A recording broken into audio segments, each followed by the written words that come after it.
The fuss-free design of the Luca door lends itself really well to small and enclosed spaces such as galley kitchens.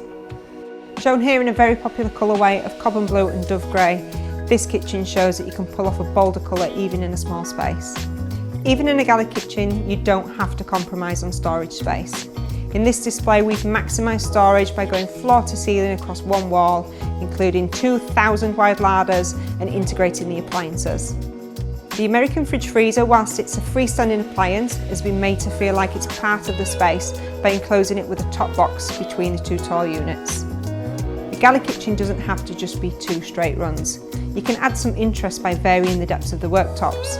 On this display, we've used external corner posts and set a couple of units forwards just to create some interest and allow that J-pole profile to continue for the full length of the run of units.